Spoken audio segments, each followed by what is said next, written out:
Why can't I get on?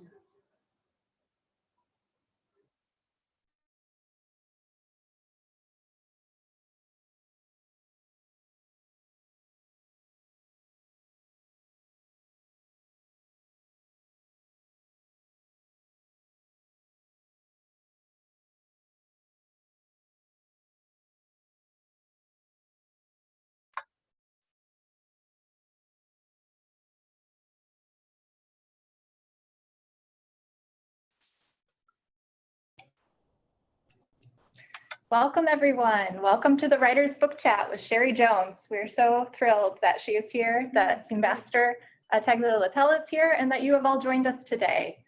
We want to welcome you, and I also want to say I hope wherever you are that you are safe and that you are well. And I especially want to say to our participants from St. Vincent today who are listening in that we are thinking of you in this difficult time. And that we hope that this program inspires you and uplifts you today and inspires you to pursue your writing interests. To begin our writers chat, I wanted to introduce U.S. Ambassador Linda Tagliatella. She's here to welcome you. And she was sworn into the United States as the United States Ambassador to Barbados and the Eastern Caribbean and the OECS in 2016. During her tenure, she's forged strong bilateral and regional partnerships focusing on creating a safe and more secure region, promoting sustainable economic growth, building capacity to plan for and respond to natural disasters, and advocating for human rights and equality of opportunity. She has championed programs that empower and expand opportunities for women in the Eastern Caribbean through programs like the Women in Politics Leadership Institute and the Academy for Women Entrepreneurs. And recently, our She Inspires conference that built networks for women in politics, business, journalism, STEM, disabilities, and sports. And today, through our writing program, we're connecting with writers to build those networks. Welcome, Ambassador Linda Tagliatella. Thank you very much, Caitlin, and good afternoon to everybody. Today we mark World Book and Copyright Day. It's a great opportunity to celebrate the power of books and storytelling and the joy of reading. It is also a great reminder of the importance of protecting the livelihoods of those who make creative works. And here with us today to mark this occasion is Barbadian author and copyright attorney, Cherie Jones. Welcome, Cherie. Cherie has just published her first novel, here we have one, How the One-Armed Sister Sweeps Her House, a story that touches on issues of domestic violence, racism, and class division. We're very fortunate that Cherie will read a passage from her novel, and she will discuss with you her experiences in writing and publishing. We hope her story and advice will empower you to advance your interests in writing and publishing. Thank you for coming today, Cherie, and thank you for agreeing to share your experiences with us.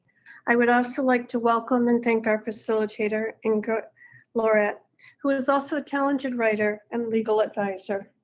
We are delighted both of you and other Caribbean female writers are joining us today. Female voices in literature are critical. When women's voices are not heard, half the world experience is not being learned from or built upon. Half of the New York Times fictional bestseller list is made up of women. The Nobel Prize winner for literature in 2020 went to an American poet, Louise Glick.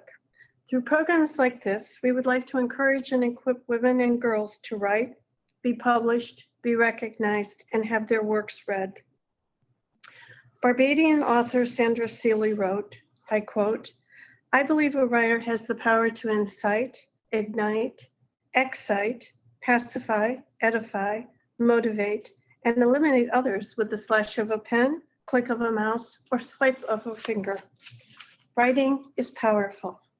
And it is in that spirit that I hope this program will have long-lasting benefits for each of you.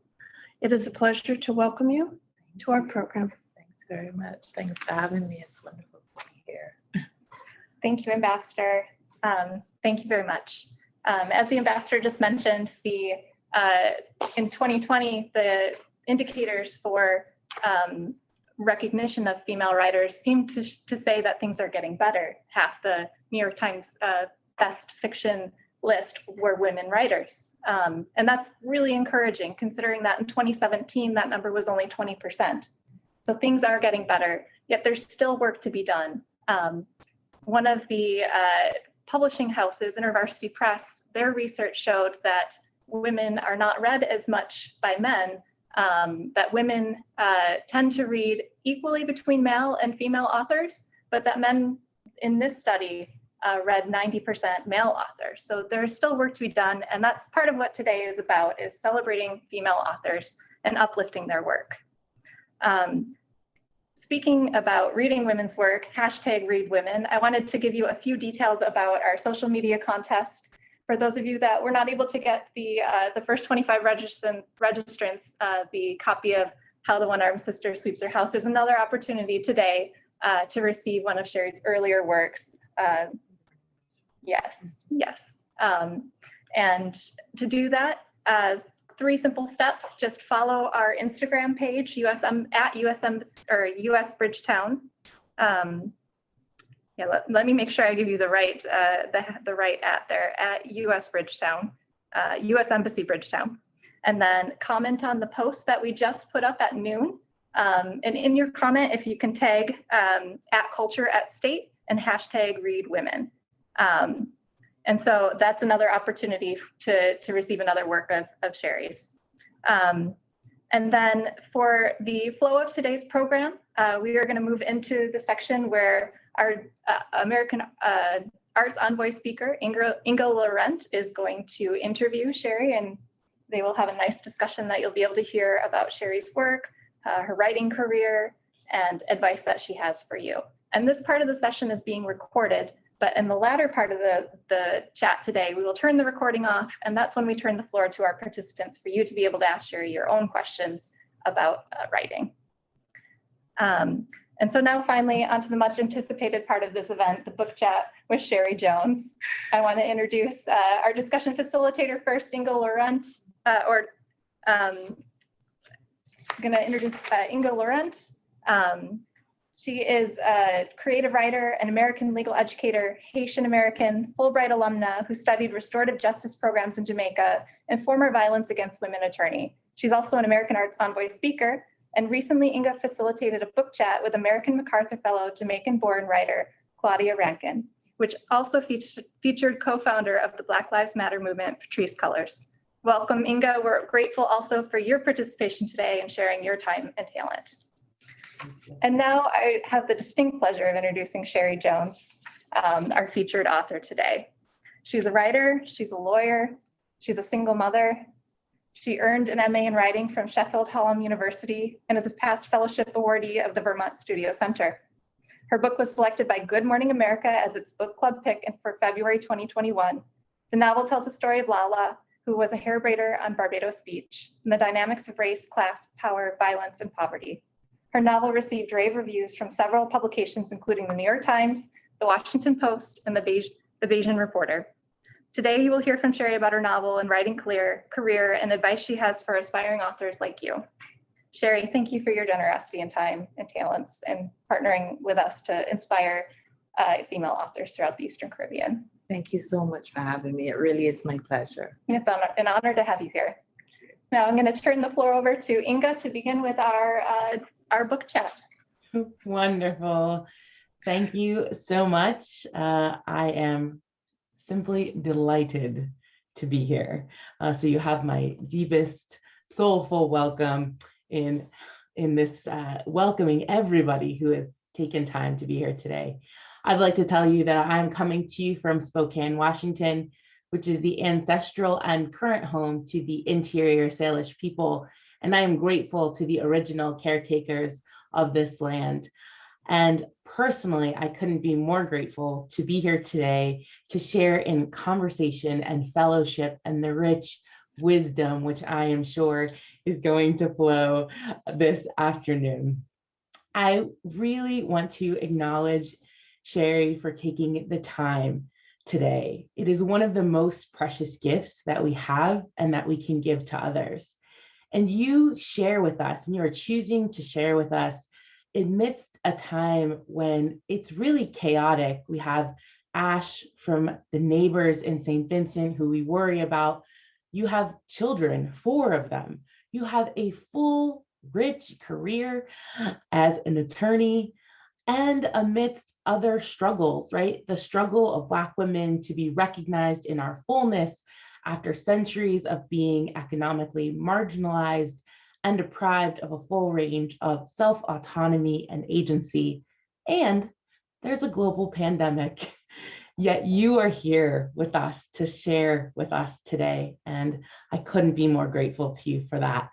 And to our audience who comes and joins us and who shares their time to be in this discussion and to learn and to discuss art and the soul and truth, we couldn't be more grateful to you.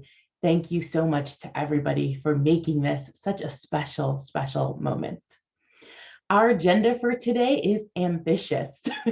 We want to discuss all things Cherie Jones. We want to get in there and get to know you as a person. We want to discuss your beautiful, stunning work of fiction, which gives us so many truths about the world. And then we want to have a discussion to talk about the lessons you've learned over the process of writing a book 20 years in the making.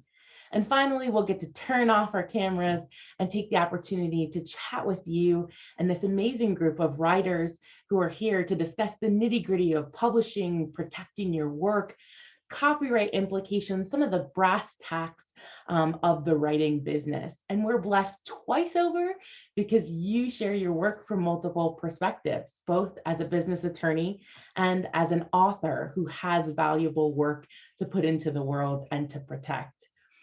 We received a ton of brilliant questions from aspiring artists who registered for this event in droves today. So I'll be integrating many of those questions today. So thank you very much for giving them to us. And there will be an opportunity at the end for your questions as well. So my loves, with that, let us get started. Let us dive in. Does that sound good? Yeah, that sounds great, Inga. Thank you. It's so wonderful to be here. I keep saying that, but it really is a privilege and a pleasure to be able to share with other aspiring writers what my journey has been and, you know, how it's been for me and a little bit about my work and my life generally. So I'm just glad to be here, and thanks to everybody who took the time out to come and join in this discussion with us. So thank you. Yes, and that brings us perfectly to our first question. We are in the midst of 2021. It is chaotic and beautiful in the world today. Yeah. How are you, Cherie? How are you feeling today? How are your spirits as you come into this space today? There's a lot going on in the world and in our lives. Tell us how you are. Well, I'm actually doing quite well. I'm really optimistic. It has been a challenging year, but it's also been an opportunity for me personally to do some introspection and to understand how I'd like things to change, when we finally see the back of what's been happening last year and this year. I think there's some really great lessons for us, certainly for me as a woman, as a mom, as a writer, as a lawyer. There are lots of great lessons from what has happened so far. And I'm hoping that when we emerge from this, we are able to keep the good things and perhaps leave some of the other things behind. So I'm optimistic. I'm feeling great today. Thank you so much for sharing that. It's really important to acknowledge, right, how we come into a space, how we feel. We're humans, and we can't leave some of that stuff behind, no matter how much we think we can, put it all put it all in a box and separate ourselves. Yes. Yeah, we do bring the whole of who we are to any experience. So thank you for asking. I appreciate that. Of course. And I'm just, a little fangirl, I'll be honest. So I want every ounce, every morsel of Cherie that I can get. So, we'll start with a simple question. Cherie, if you could describe your perfect day, what would it look like? What would it feel like? Do you mind painting us a little bit of a picture of what a perfect day for Cherie Jones would be? Oh, wow. What a great question. And, in my perfect day, I think I would get up before my children, before my girls. I would write at least 2,000 words, none of which I'd have to edit out afterwards because it'd be so fantastic. In the first, I'd say 2 to 3 hours. And then after that, I'd make breakfast for my girls. And we do something together, probably go to the beach and spend some time. We'd stop at one of our favorite places for lunch. And then in the afternoon, we would probably watch a movie, come back home, do something, maybe painting together. That's one of the things that I do with my older daughter, especially. We do art projects together. We would have recently done something on the volcano. So that's usually a really interesting process for me because I get to see how they feel about certain things. So we'd probably do something like that. We would read stories before bedtime. I'd put them to bed, and then I would have a really big glass of wine or a mudslide, and I would talk to my plant, Fernie Hurst, for a little bit before bed. That would be my perfect sort of relaxing day. Well, That now would be it. I'm trying to both adopted as a child of yours, and then because I would like bedtime stories to be read to me. Right. And I would also then like to turn on the friend cap and have mudslides with you though. Yes. That is my absolute favorite cocktail, mudslides. Yes. And it goes really well with talking to my plants. So you might want to try it. I think I have to, although I must Yeah. confess, I don't really have plants because I killed them. So Oh, no, that's funny because several years ago, I probably would have said the same thing. But I found, I would just kind of give them plant food and water them. Sometimes I'd overwater, I'd be a little bit too generous, but over time I put some effort into it and I started to talk to them. And, that seemed to be, the trick. That worked a charm. So since then, I'm really into my plants. I love it. And I love that arc of growth, right? That I can learn to care for and learn to put my energy and time into something and it may respond positively. Yes, definitely.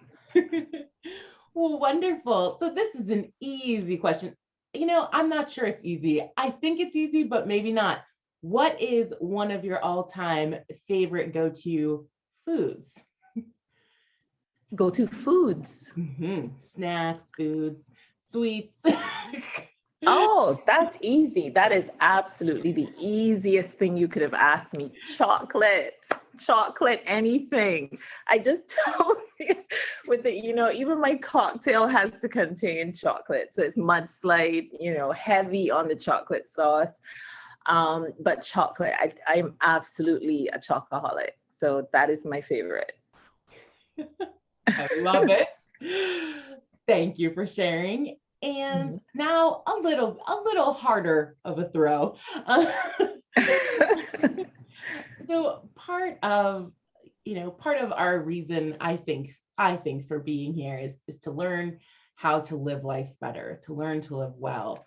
What are some of the lessons that you have learned that really stick with you? Some words for all of us to live by through your eyes. What are just some of your life lessons that you have that you've probably hard fought for and won over experience on earth? So I will say the thing that comes to me first is appreciating that my journey is my own. And that's something that I hope All women and certainly all writers would also appreciate my journey. I think that's one of the foremost lessons for me when I look back at my life. There have been so many ups and downs, so many difficult things, and there have also been some really wonderful moments. And I think the worst thing that anybody could do is compare their journey to somebody else's. Comparison really is the thief of joy. So for me, I think one of the main lessons would be my journey is my own. And once I'm learning from it and growing through it, then it's a success, no matter what happens. So I think that's the first thing I would say. Writing wise, I think the thing that I have learned is that I needed to focus on my craft. There's so many things about writing. Writing is a solitary endeavor, but most writers do seek the validation of publishing at some point in time, or entering competitions, or having people look at their work. And that's a very vulnerable process because it comes from somewhere so deep inside. I think one of the important things is to be true to who you are as a writer and focus on that craft so that whatever you put out is the absolute best it can be at any point in time. I was just saying this morning, that doesn't always, what I should say is at some point in the future, you might look back at something that you thought was really fantastic at the time, because I certainly have. I've looked at old manuscripts and cringed, as I was saying, at what I thought was great at that point in time. But wherever you are, just focus on your craft and being the best that you can be. So those are the two things I would say, one from life, one from writing. Well, seeing as I think, for you, what you've produced for us, the book, your stories, really, it's very hard to separate those things, I think. Yes, yeah. Quite a gift for us, your writing and your life intertwining. I think it's getting. Would you mind telling us about one of your favorite or fondest memories?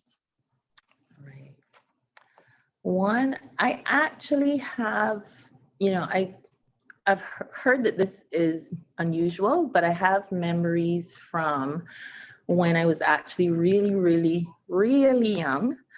And one of my favorite memories is sitting on my father's lap at the head of the table. I didn't even have, there are three of us, well, one older brother, and then three siblings from my mother and father's, two siblings from my mother and father's marriage. So there are three of us within that home unit. And I remember sitting on my father's lap at the breakfast table and having him sort of just let me help myself to his food and kind of give me some of what he was having. That is one of my best, most cherished memories. Me and my dad. Yes. Beautiful. Thank you. And now I'd love to transition to what we're so excited about, to talking a little bit more about this beautiful, beautiful work of fiction. Again, though, I would like to stress, I think sometimes fiction reveals more truth than anything. So while we may call it a fiction, yes, right? Let us talk about this. What feels very much like a real life story, and the story of many people's lives probably woven together. So, all right, wonderful. So the first thing, and because I get to facilitate this conversation, I get to have first. So I want my question. No. Go ahead. That's right. Well, I just have to say, one of the things that struck me the most about this book is the beauty and the brilliance of the complexity of your characters. People composed of charming and lovable and darker and more sinister parts about the ways that we exhibit ourselves in the world or protect ourselves from the world. Mhm. Can you discuss your thought process behind introducing such complex characters who are so fully human, and why that theme is so important in your work? Mhm. So for me, that's because that's what I've observed in real life. I find that when I get to know people, people tend to present in a certain way, and it's not always at their best. And in my experience, when I get to know people, there is so much more to what we see. I always tell people, even in the work environment, you bring a whole person to work, but there's only one aspect of that employee or that colleague that you see. So I've always been fascinated by the complexity of the people that I've met, people that I've seen, people in my own family. And I've found that, there are wonderful things about people. There are some not so wonderful things. And I think we're all on a continuum at one point or the other, from one extreme to the other, of what we would call good and bad.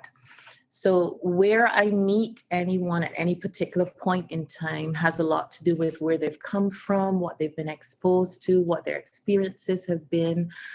And in a lot of instances, I've been interested in finding out more about that. So for me, I think people are complex, and therefore the characters in my fiction should be as well. I also think it's a wonderful way to understand, try to understand people and circumstances and events. And it also creates a kind of an empathy where that is appropriate, but it certainly helps people to invest more in the characters because they're whole characters and not just, there's not just a villain and a hero, and it's never that way in real life, and therefore it isn't that way in my work either. I appreciated that so much. Thank you. Yes. So another theme, which is really throughout your entire book, is gender-based violence. And we can really see what happens, right, when toxic masculinity or the male ego is threatened by insecurity, the kind of violence and entitlement that gets wrought upon the women that live in your story. Whether it's Sergeant Beckles and his struggle with Scotland Yard and then his exerting of power over the Queen of Sheba, right? Or Aiden and Lala's relationship and his inability to provide, financial stability or for the babies, or for the baby, and that situation. And Esme's husband as well, when there is, the whistle that Esme can't control. Yes. Right. Yes. So there's And how he responds. right? So many instances of that. And I just love you to speak to that. And I believe you may even have a treat for us. We may even get to have a little reading. Yes, I can do an extract from the novel, but in terms of gender relations and gender-based violence, that certainly has been an interest of mine for a very long time. First of all, as a survivor of domestic violence myself, and then also just as somebody who has observed certain inequities in the world around me that seem to be related to gender. So I did have a very strong sense, from when I was a little girl, of boys being treated differently from girls. And, I was my dad's first daughter. And in a lot of ways, I think my personality was a lot like his in terms of being assertive and outspoken. And I found that was received a little differently from, say, when, somebody else, another male might do it, a male might do it. So I think that was always a concern for me. And I think as I grew older, it's something that I observed more and more in the world around me. And it just seemed like something that I wanted to explore. So even though, I don't set out to write a story about gender-based violence or intimate partner violence, that's not how my stories come to me. But I do think my interests often find their way into my work. And that certainly happened with this novel. So yes, that's what I'd say about that. In terms of an extract, I think I'm going to read from chapter 20, just a few, just maybe 2 pages, and then we can continue if that's all right. So I'll just give a little bit of a background. What has happened, there's been a tragedy, without giving too much away, there's been a tragedy. A baby has died, and the main character, Lala, is being investigated to see if she had anything to do with it. So I'll just read from chapter 20. Lala, 20th August 1984. If we were to look for Lala, and if we were to find her on the flank of Baxter's Beach, knuckle deep in the hair of a stranger, if we were to walk up to her and ask her whether she knows the frowsy beach bum, the one at whom our island women chups, the one the memory of whom makes some tourist women breathe faster, we would notice first how she keeps her gaze on the head in front of her when she queries, "Who?" as if she is deliberately avoiding our eyes. Her fingers would not slow down, not then. They would keep weaving hair at a speed that would seem incapable of measurement.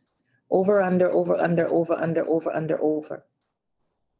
We might describe Robert Paris, also known as Tone, first in physical terms, because his form, rusty, shoulder-length locks, average height, slim build, sinewy and strong, is what is first obvious to anyone who looks at him.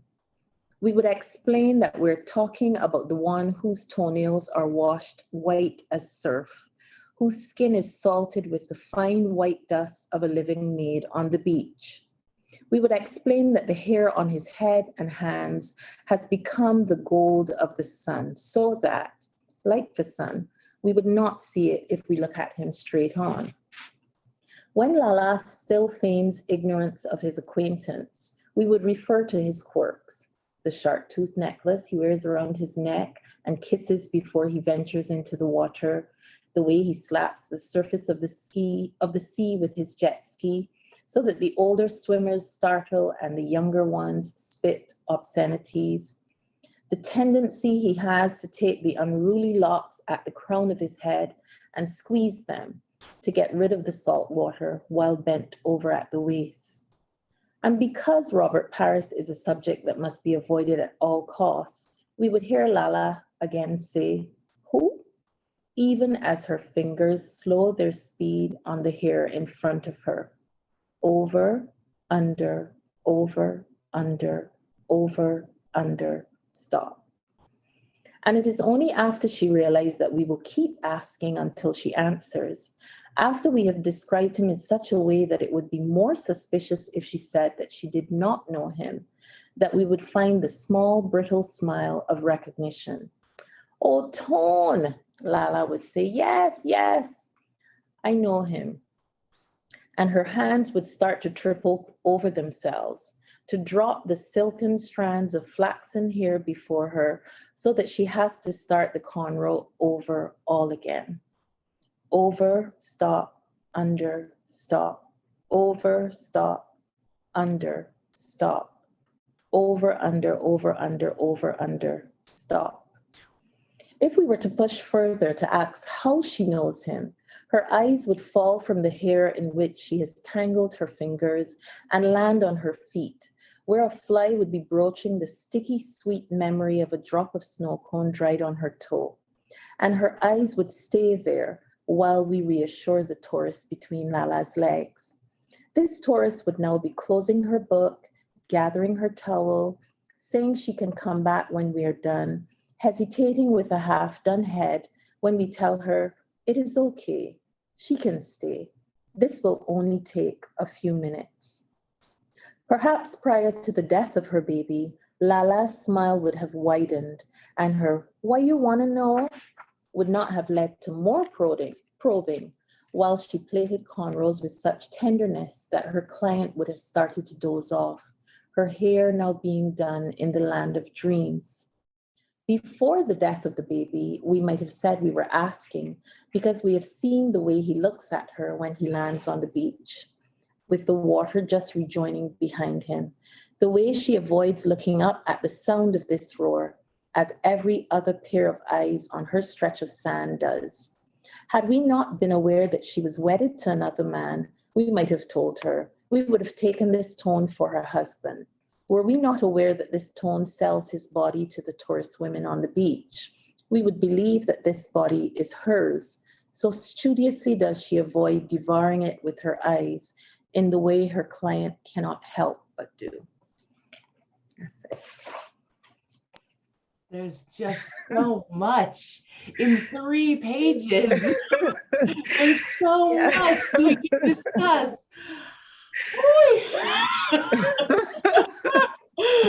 Oh, what particular aspects of that would you, let me just start there. Would you like to discuss with us in terms of your writing process or how you address, writing in different voices, or is there anything you'd like to talk about with us?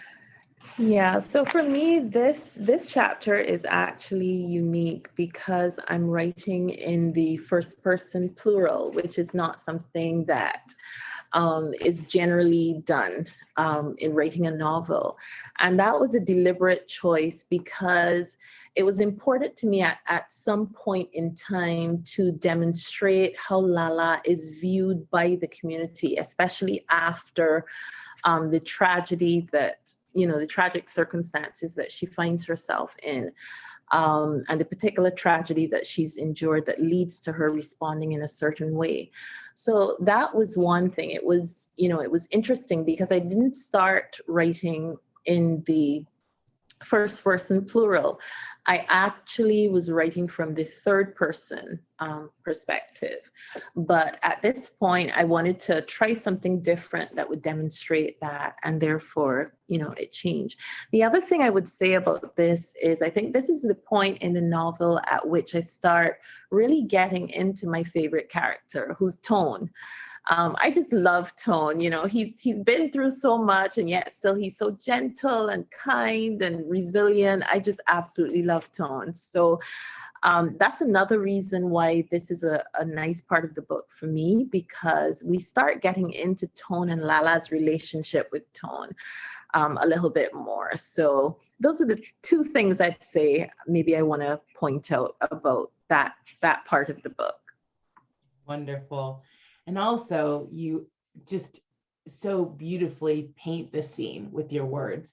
And so that's a huge part of what was so beautiful about this book was, for me, sort of bringing Barbados to life, even though, Baxter's Beach, bringing Baxter's Beach to life.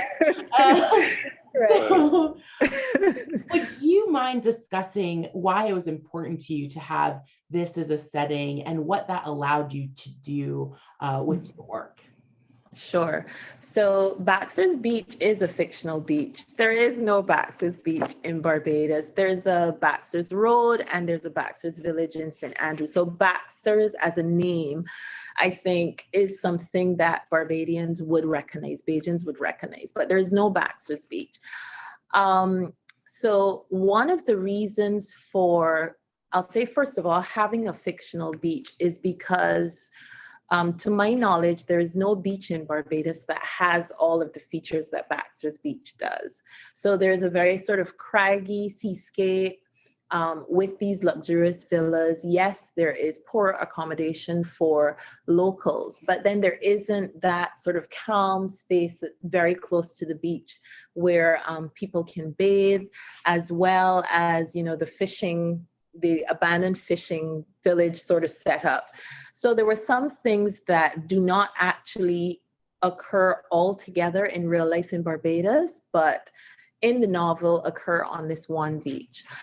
It was important to me to choose a beach, first of all, as you know, as the setting for a lot of the novel. First of all, because that has always been my experience of living in and being from a small island. The beach is very much a part of who I am, who we are as a people.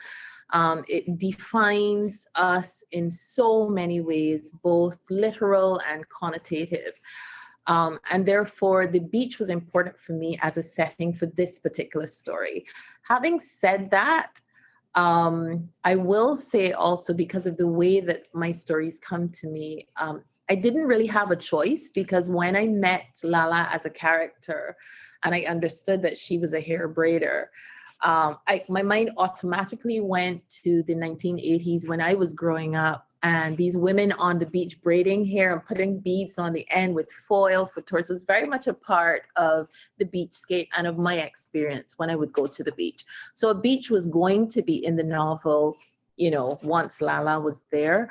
But I think the beach also is one of the best places in Barbados and perhaps on most islands in the Caribbean to see the different parts of society, to see people from different places sort of collide and in this novel actually clash. So the beach is the place where you might meet the extremely wealthy tourist from a large metropolitan country who is here on vacation and has the image of Barbados as this picture perfect postcard type paradise, you know, so and who will want to be on the beach chair or on the hammock and having drinks brought to them, usually by some of the same people who have a different view of that same beach. The beach is the location for the hustle. It's where people like Tone are trying to sell jewelry, shell jewelry, or find women who might be interested in paying for some of their sexual favors, or you know, where you sort of, I think that's where the two worlds collide a lot in Barbados, because a lot of people who have a different existence and a wealthier existence will come to Barbados to enjoy the beach. Locals will go to the beach. So the beach became almost a character in the novel for me. And it was really gratifying, and it was interesting to me how in the novel, the beach actually kind of reflected the tone of some of the events, some of the action. So, you know, the beach almost would express what was happening in the novel at one point or the other. And I thought that was really important because of what the beach means to us in Barbados. So yes, so that's what I'd say about the beach there. This is just stunning. Sorry. Like, being able to listen and to get inside, you know, Yes. your head, and to hear how you made some of the choices and the narrative Yes. choices. And it's fascinating for me, and it's a gift. So again, thank you. No, thank you. I do want to ask about the theme of loneliness in your book. I don't know if that came out for other people, but it certainly, my heart ached at so many different points especially for the women and the men, you know, in this book, but really for the women, and just the layers of loneliness that end up occurring, you know, so many of them, and really alone, even though they are surrounded by other characters. Yes. Yeah. Right. And so that was just really, really replete throughout the book. I kept finding myself aching, my heart aching, the loneliness in my own life at certain points being set off, loss, those themes. So would you mind discussing that? Yeah. I think for me, you know, the reason why several of the characters in the book experience that loneliness is because there is a certain unwillingness to be open and truthful and to explore experiences. So for example, if I think of Wilma, and I wonder to what extent Wilma actually is capable of being a person or providing a space within which Lala, for example, could feel less lonely. But Wilma has gone through her own trauma, and she's found a way to survive it, to deal with it. The way in which she survives it is not conducive to connecting with her granddaughter, who I think would very much have benefited from an open and honest discussion about what Wilma went through. And that leads to loneliness, not only for Lala, but for Wilma as well, because there isn't that conversation, there isn't that empathy, there isn't that understanding. So loneliness in the novel for me is, it's a product of failing to have those types of open, honest discussions. But I also think loneliness is fertile ground for self-knowledge and self-realization. So for me, for example, with Lala's character, it was important for her to disconnect a little bit from the fantasy of her relationship with Aiden, for example, and really to be able to get into and understand herself so that she could change her circumstances. So I think loneliness plays a dual role in the novel. I think there's certainly instances where it could have been avoided and life might have been a little easier for certain characters if there had been that effort to bridge the gap. But I also think that it provided a wonderful space for self-growth and self-knowledge that perhaps might not have been achieved otherwise. So, yeah. Yeah. Again, just so it's such a pleasure to be able to hear your thoughts on this. And my last question on the book, before we sort of transition into writing processes, protecting your work, those type of things, lessons learned from your long history in writing, is about the stories that we tell ourselves. So Yes. there is a lot of storytelling going on. Yes. People trying to make sense of their world, people trying to convince themselves that they are happy, or that they, that something bad hasn't happened to them, that this is just life. And, there are a ton of stories that people are telling themselves. And so that seemed to come out a lot. So I was wondering if you'd talk a little bit about that theme in your book. Sure. So for me, first of all, storytelling and the oral tradition is very much a part of who we are, our culture in Barbados, and that of people from other parts of the Caribbean as well. The oral storytelling tradition is very much a part of who we are. And I think that spills over into, very simple expressions of self. So, telling a story is one way of dealing with trauma. So I like to say a story is a safe space to kind of side-eye something that's difficult. That's what we say in the Caribbean, like side-eye. Like you just kind of, you're not looking at something head on. You kind of just want to look at it out of the corner of your eye and just take it in a little bit and approach it carefully. A story is a safe space in which to do that, because after all, it's just a story. You understand?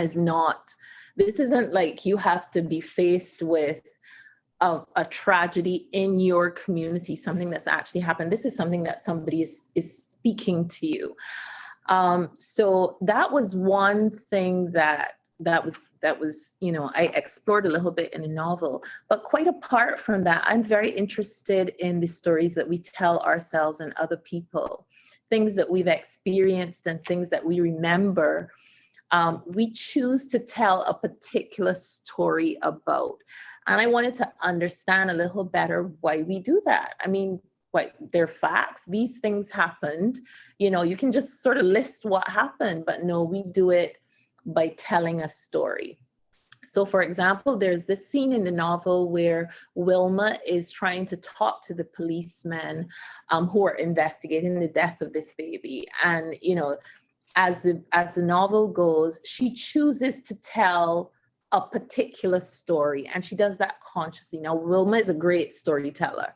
This is how she teaches. This is how she communicates. That's what she's done to Lala, and, she's very good at painting pictures in stories. And she chooses to tell a story that perhaps I wouldn't have told at all. When I looked at it, I thought, how could that be the story? But it becomes clear when we read the novel why that is the story that Wilma chose to tell. And I think that it's important for us, not only in entering a story as a safe place for everybody to discuss difficult issues, but to kind of think for our own difficult experiences, for the experiences that we've had in our lives, or the things that we've seen or understood.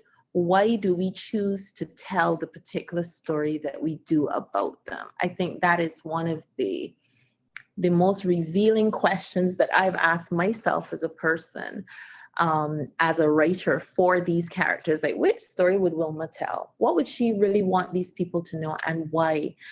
And I think once we can get into that, it helps us to understand ourselves, other people, and the characters a little bit better.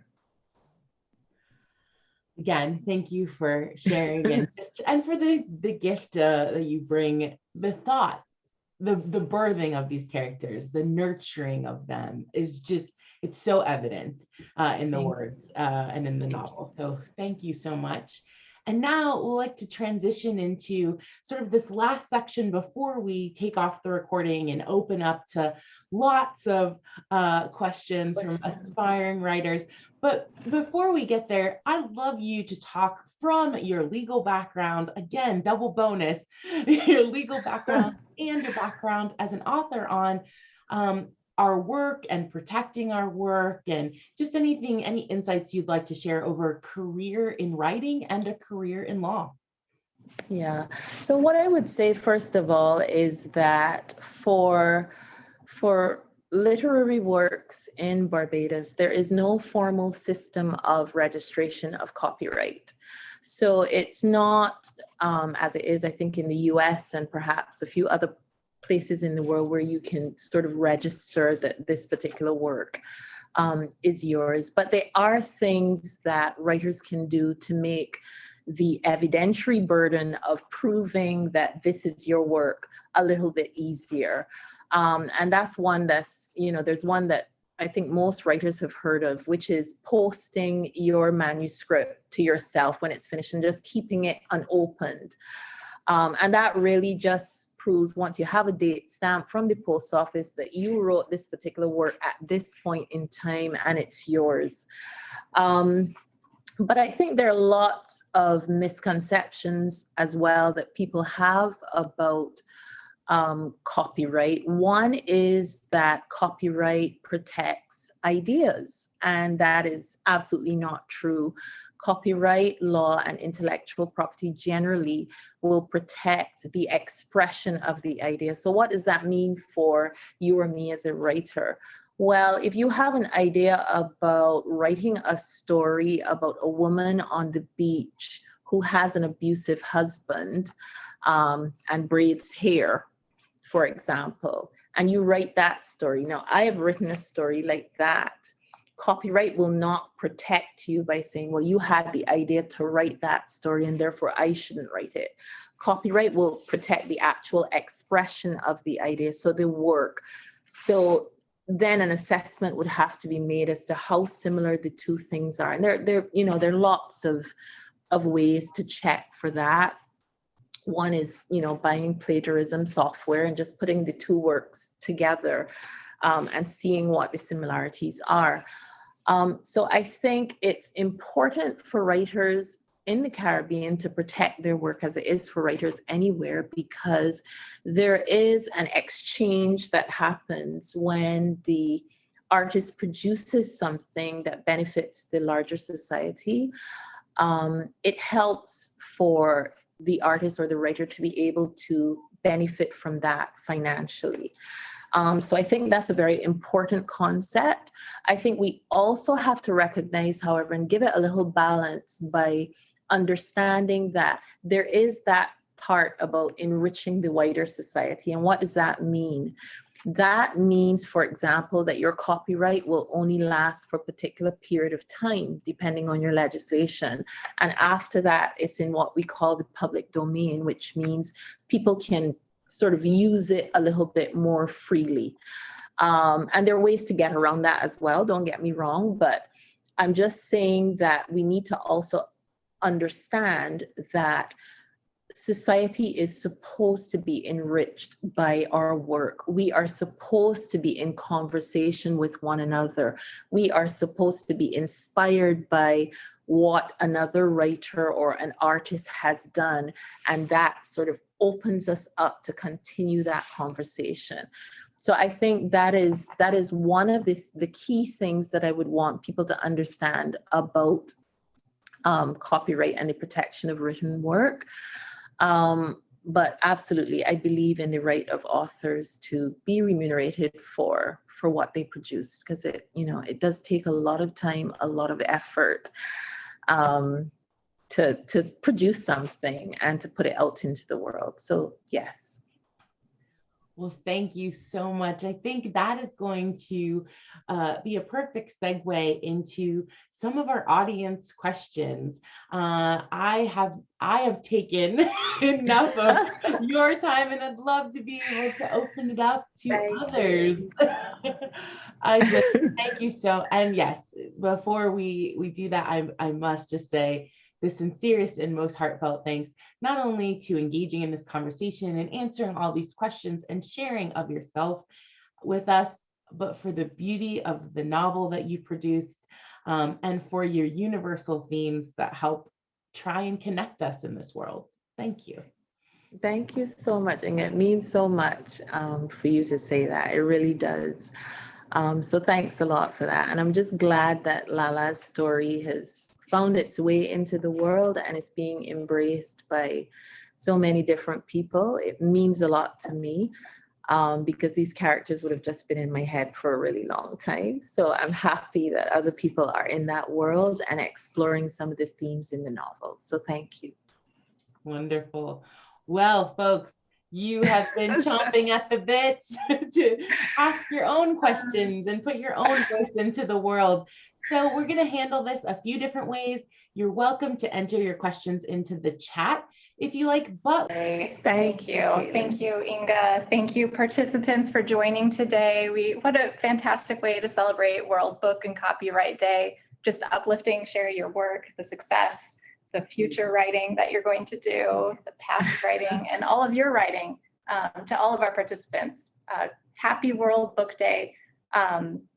I, on behalf of the U.S. Embassy, thank you for joining us today. I want to encourage you to keep track of our social media feeds for future opportunities that the Embassy supports.